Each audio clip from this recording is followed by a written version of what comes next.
à toutes et à tous et bienvenue sur Coaching TV pour la revue de presse africaine. Commençons le tour des canards par les informations lues et commentées par la presse béninoise. 6e édition du Salon Afrique Unie, le Bénin à l'honneur, annonce Gasquiani Info. Selon les explications du journal La Nouvelle Tribune, durant 3 jours, les participants à cette initiative mettront en valeur le modèle positif de l'Afrique à travers son talent, sa culture, sa gastronomie, mais également son caractère entrepreneurial. En termes simples, il s'agit d'un regroupement de valorisation des acteurs africains et afro-descendants proposant des solutions alternatives pour un développement maîtrisé de l'Afrique. Un événement inédit en Afrique car c'est pour la première fois qu'il se tient sous les tropiques. Des dizaines de participants venus de la diaspora africaine ont foulé le sol béninois pour un brassage multisectoriel sous fond de tourisme et de culture et d'échanges économiques, constate Gasquiani Info. Le choix du Bénin pour abriter cette 6e édition du Salon Afrique Unie qui se tient en Afrique et hors de la France,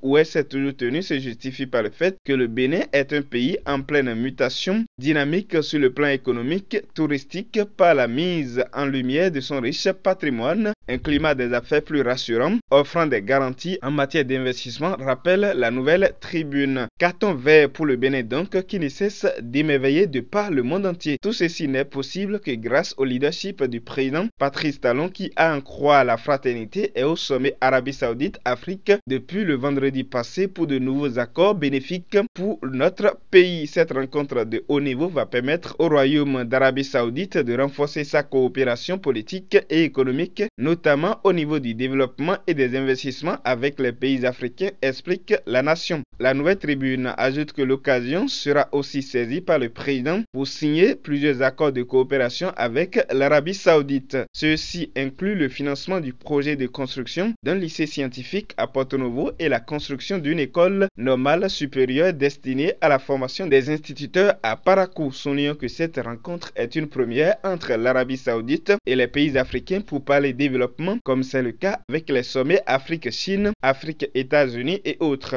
Pendant ce temps, l'ananas pain de sucre béninois séduit les autorités chinoises, se réjouit le journal Le Béninois Libéré. C'était à l'occasion de la 6e exposition internationale d'importation de la Chine. L'ananas pain de sucre béninois pourra donc être exporté désormais en Chine, fait savoir le journal. On quitte l'AS Cotonou-Pékin pour l'AS Lomé-Niamey. Le président togolais Faure Singbe, après sa médiation réussie entre le Mali et la Côte d'Ivoire, est de nouveau sollicité par les autorités nigériennes comme facilitateur entre leur pays et la communauté internationale. Le Togo sera aux côtés des États-Unis comme garant du désengagement militaire des troupes françaises au Niger. La demande a été introduite au cours d'un entretien à Lomé, accordé par le dirigeant togolais Faure Singbe à une délégation officielle du Niger, conduite par le ministre d'État et de la Défense, le général de corps d'armée Salifou Modi, informe TogoFest. Cette même information est relatée par Jeune Afrique qui fait savoir que bien que membre de la CEDEAO, le Togo a pris plusieurs initiatives bilatérales pour dialoguer avec le régime militaire nigérien, ce qui fait dire au journal Le Monde Afrique que le Togo tente régulièrement de se positionner en tant que médiateur dans la région. En 2022, il a notamment participé aux efforts de libération de 49 soldats ivoiriens retenus prisonniers à Bamako au Mali après avoir été accusés d'être des mercenaires. Pour rappel, après le coup d'État du 26 juillet, la communauté économique des États de l'Afrique de l'Ouest a imposé de strictes sanctions financières au Niger pour pousser les militaires qui avaient renversé le président élu Mohamed Bazoum à restaurer l'ordre constitutionnel. Parlant de la restauration de l'ordre constitutionnel, une interrogation plane à la une du site Gabon Review. Gabon s'achemine-t-on vers une présidentielle en 2025, se demande l'auteur de l'article. En ce jour, à Libreville récemment, la secrétaire générale de l'Organisation internationale de la francophonie, OIF, Louise Mushikiwabo, a été reçue le 6 novembre à Libreville par le président de la transition, Brice Clotaire Oligui Nguema. Si l'OIF s'est engagé à apporter son appui à la rédaction de la nouvelle constitution du pays, on invoque également l'élection présidentielle dans un délai de 2 ans, rapporte le journal. En croire Jeune Afrique, si le chronogramme n'a rien d'officiel, le nouvel homme fort de Libreville penche finalement pour l'organisation d'un scrutin présidentiel dans un délai de 2 ans contre 3 ans initialement à la suite de cet entretien avec la secrétaire de l'OIF.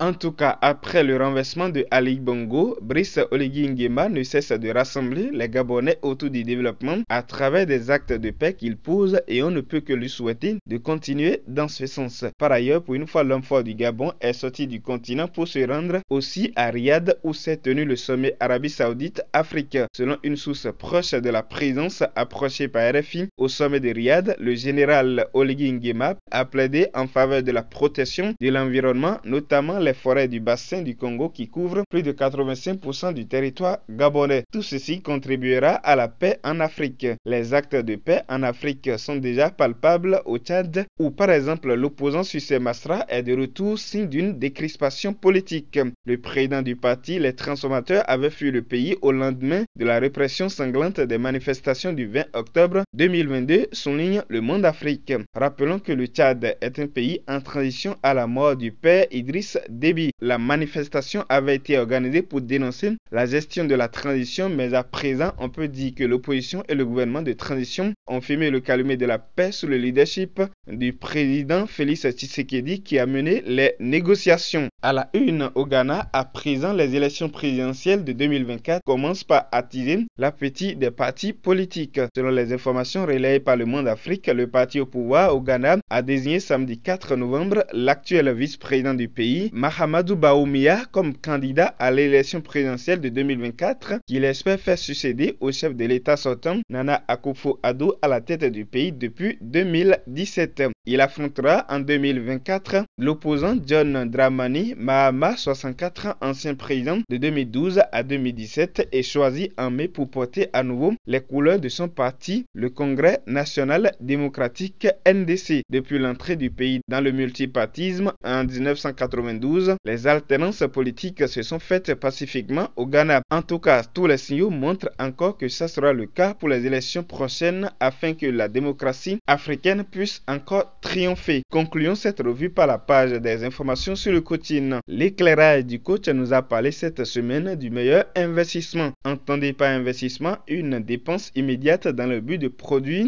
un effet positif et quantifiable par la suite. C'est risquer ce qu'on a aujourd'hui pour gagner gros demain. Et il n'y a pas de bon ou de mauvais investissement. Selon le coach Patrick Amanpoyon, il n'y a que de bons ou de mauvais investisseurs. Pour être un bon investisseur, il faut investir en soi à travers les bonnes formations en repoussant les barrières de l'ignorance. Comment reconnaître donc une bonne formation et donc un bon investissement en soi? Retrouvez les réponses sur Coach Poyon officiel. Ce n'est pas tout. Le logiciel de l'argent a fait l'objet de l'émission À l'ombre du coaching où le coach Patrick Amanpoyon nous a expliqué brillamment qu'un logiciel est une application qui permet de faire facilement les tâches. Ainsi donc, il faut un logiciel particulier pour avoir de l'argent, comme il faut un logiciel pour tenir sa comptabilité. Étape par étape, le professeur nous a détaillé tout le processus qu'il faut installer à travers les phrases bien conçues pour nous amener à la dimension de l'argent. Pour tout savoir sur cette émission, il faut se diriger sur la page YouTube Coach Poyon officiel pour intégrer ces notions en soi afin de ne plus manquer d'argent. Comme annoncé la semaine dernière, le sommet mondial du coaching vient à grands pas du 14 au 17 décembre. Cotonou sera en connexion haut débit avec Dieu à travers les coachs et ambassadeurs venus d'un peu partout du monde avec les bonnes vibrations positives. Vous êtes aussi invité à participer à ce grand événement. Pour toute information supplémentaire, veuillez vous rendre sur le site www.ordredecoach.com. Ce sera tout pour cette synthèse de l'actualité africaine présentée par Jérôme Wenceslas Kako avec Guy Lofond depuis le studio Bernard Komlan-Poyon de Cotonou. Merci pour votre attention et à samedi prochain.